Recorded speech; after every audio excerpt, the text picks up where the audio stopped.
አምባሳደር ባጫ ደበሌ ከኬንያ ተሸኙ። ከሀገር ውስጥ ለወሳኝ ኃላፊነት መፈለጋቸውም ተሰምቷል። የሥራ ዘመናቸውን ያጠናቀቁት በኬንያ የፌዴሪ አምባሳደር ጀነራል ባጫ ደበሌ በናይሮቢ ኤምባሲ ደማቅ የሽኝት መርሃ ግብርም ተደርጎላቸዋል። ከ50 በላይ ሀገራት አምባሳደሮችና የኬንያ ባለስልጣናት በተገኙበት በዚህ ስነ ስርዓት አምባሳደሩ የኢትዮጵያና የኬንያ ታሪካዊ ግንኙነት ወደ ላቀ ስትራቴጂካዊ አጋርነት በማሸጋገር የመከላከያ ትብብር ስምምነት በመፈራረም በጋራ ድንበር ላይ የጸረ ሰላም ኃይሎችን በማጽዳት ረገድ ላከናወኑት ስኬታማ ስራ ምስጋናና የመታሰቢያ ስጦታም ተበርክቶላቸዋል። ጀነራሉ በሰሜኑ ጦርነትና በሌሎች አውደ ውጊያዎች ስማቸው ጎልቶ የሚነሳ ጉምቱ ወታደርም ናቸው። ወደ ቀጣይ መረጃ ስናልፍም ብቻውን የቆመ የሚሊዮኖች ድምጽ በመሃል አዲስ አበባ መገናኛ የግለሰቡ የግል ጽናትና ድፍረት ብዙዎችንም አስገርሟል። በመሃል አዲስ አበባ መገናኛ አካባቢ ጠቅላይ ሚኒስትር ዶክተር አብይ አህመድ ከስልጣን ወርደው ለፍርድ መቅረብ አለባቸው በሚልም መፈክር በመያዝ ብቻውን ለተቃውሞ አደባባይ የወጣ ግለሰብ በሶሻል ሚዲያም መነጋገሪያ ሆኗል። ለጊዜው ማንነቱ ያልተገለጸው ይህ ግለሰብ በህዝቡ ዘንድ በሰላማዊ መንገድ ተቃውሞ በኮምፒውተር በተጻፈ ወረቀት ካርቶን ላይ ለጥፎ ከፍ በማድረግ በተጨማሪም በኢትዮጵያ ኤሌክትሪክ ኃይልና በህገወጥ የክሪፕቶ ማይኒንግ ኩባንያዎች ይፈጸማሉ ባለ የሙስና እና የዘረፋ ወንጀል ላይ የተቃውሞ ድምፁን አሰምቷል። ሆኖም ግን ግለሰቡ የተቃውሞ ባነሩን ይዞ በቆመበት መገናኛ አካባቢ በሚገኙ በቦታው የነበሩ የጸጥታ አባላት መወሰዱም ተሰምቷል። ሆኖም ግን ስለ ግለሰቡ ምንም አይነት መግለጫም ሆነ መረጃ ከጸጥታ አካላት በኩልም የተባለ ነገር የለም።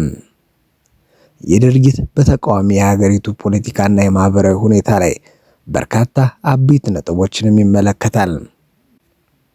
የግል ጽናትና ድፍረት፣ ግለሰቡ የሚያስከትለውን አደጋ እያወቀ ብቻውን አደባባይ መውጣቱ በህዝቡ ዘንድ ያለውን የብሶት ጥልቀትና ከፍተኛ የፖለቲካ ቁርጠኝነትን ያሳያል።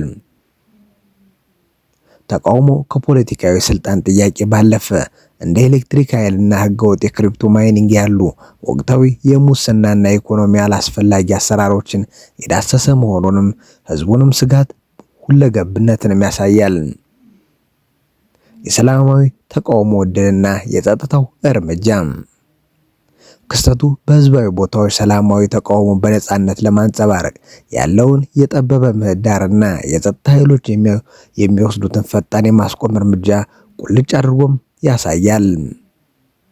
በአጠቃላይ የዚህ ሰው እርምጃም በህብረተሰቡ ውስጥ ያለውን ጥልቅ ቅሬታና ግለሰቦች ስጋታቸውን ለመግለጽ የሚያሳዩትን የድፍረት ደረጃም የሚያንጸባርቅ አጋጣሚ ሆኖም ተገኝቷል። ወደ ቀጣይ መረጃ ስናልፍም ከ550,210 ተማሪዎች መካከል ማለፍ የቻሉት 70,544 ተማሪዎች ብቻ ናቸው ሲልም ፕሮፌሰር ብርሃኑ ነጋም ተናገረ። ይህ አሃዝ የሀገሪቱን የትምህርት ስርዓት መዋቅራዊና ጥልቀት ያለውንም ውድቀት በግልጽ የሚያሳይ አሳዛኝ እውነት ነው። 550,210 ከተፈተኑ ተማሪዎች መካከል 70,544 ብቻ ማለፋቸውን ማለትም የትምህርት ውድቀቱን መጠንም ወደ 87 ገደማ መሆኑ ነው። የትምህርት ጥራት ማሻሻል ሳይሆንም ስርዓቱ ሙሉ በሙሉ መፈራረሱን ነው የሚያመለክተው። 87% ውድቀት የትምህርት ጥራት ተብሎ ሊሸፈን አይችልም። ይህ የትውልድ እድል ማባከን ነው።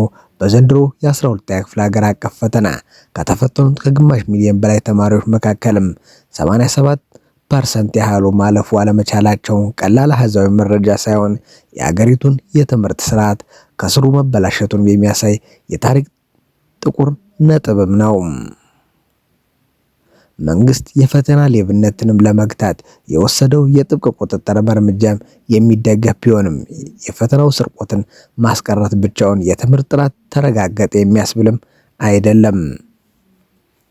ጥራት ያለው ትምህርት የሚጀምረው ከጠንካራ ስርዓት ትምህርትም ከብቁና ተነሳሽነት ካለው መምህር ከተሟላ የትምህርት ቁሳቁስና ከሰላማዊ የመማር ማስተማር አካባቢ እንጂ ከፈተና ቁጥጥር ጥብቅነትም አይደለም። በመቶ ሺዎች የሚቆጠሩ ወጣቶችን ያለምንም ተስፋና የቀጣይ ህይወት አማራጭ ሜዳ ላይ መበተን የትምህርት ማሻሻያ ውጤት ሳይሆንም የፖሊሲና የማስፈጸም አቅም ውድቀት ማረጋገጫ ነው። ትምህርት ሚኒስቴር የታችኛውን እርከን ትምህርትም ጥራት ሳይገነባ መሰረታዊ ግብዓቶች ሳይሟልና የመማር አካባቢውን ሳይስተካከል ውጤት ላይ ብቻ ትኩረት ማድረጉ የችግሩን ስረ መንስኤ ከመፍታት ይልቅም ወጣቱን ትውልዱን ዋጋ እንዲከፍል አድርጎታል።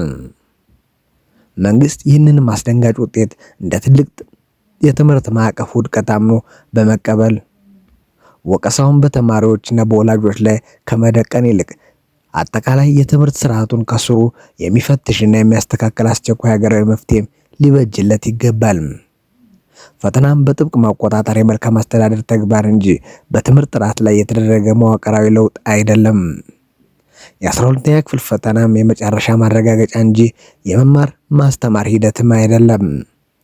ካለፉት ተማሪዎች ብርሃኑ ነጋ ፊት ለፊት የተደረደረው ማይክም ይበልጣል። ሚዲያዎች ግን የህዝቡን ብሶትና ስቃይ እንዲህ ለመመዝገብ በተሽቀዳደሙ ምን ያዛችሁ? ውድቀታችንም ለመመዝገብ ለሚሮጡ ሚዲያዎችም ብርሃኑ ነጋ ቀለል አድርገው የወጣቱንም ትውልድ ህልም ሜዳ ላይ አስቀርተውታል።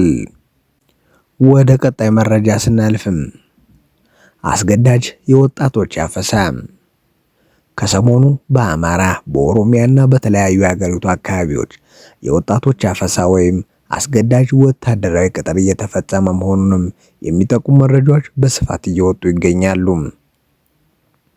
ጉዳዩ በተለይም በወጣቱ ማህበረሰብና በቤተሰቦቹ ዘንድ ከፍተኛ ስጋትና ብዥታንም ፈጥሯል። የአካባቢው ነዋሪዎችና ቅሬታ አቅራቢዎች እንደሚናገሩት ይኸው እንቅስቃሴ ትኩረቱን በወጣቶች ላይ ያደረገ ሲሆን ያለምንም ልዩነቱ ወይም መመዘኛ በጅምላ የተያዙ ወጣቶች ወደ ወታደራዊ ማሰልጠኛ ተቋም እየተላኩ ይገኛሉ። ይህ አይነቱ አሰራር ቀደም ሲል በትግራይ ክልል አዋጅ ወጥቶለት ሲከናወን የነበረ ሲሆን አሁን ደግሞ ወደ ሌሎች ክልሎች መስፋፋቱ አሳሳቢነቱንም አጉልተውታል። እንደ አጋጣሚ ሆኖ ይህ ክስተትም እየተፈጸመ ያለው በትግራይ ክልል የሚንቀሳቀሰውና በምርጫ ቦርድ እውቅና የተነሳው ህወሓት ከኤርትራ መንግስትና ከሌሎች አጋር አካላት ጋር በመሆን በፌዴራል መንግስት ላይ የጦርነት ዝግጅት እያደረገ መሆኑን ይፋ ባደረገበት ወቅት ነው።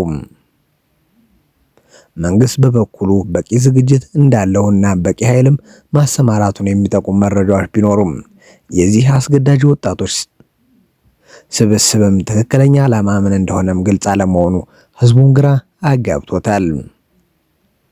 ከኦፊሻላዊ ባልሆነም የክልል ምንጮች የተገኘው መረጃ እንደሚያመለክተው ወጣቶች ስልጠናውን ወስደው በአካባቢያቸው ሚሊሻ ሆኖ የሰላምን የጸጥታ ጥበቃ ስራዎች እንዲያከናውኑ ታስቦ እንደሆነም ይነገራል። ሆኖም ግን እስካሁን ድረስ ከመንግስት በኩል ይህንን አሰራር አስመልክቶ የተሰጠ ህጋዊ መግለጫም ሆነ ማብራሪያ የለም።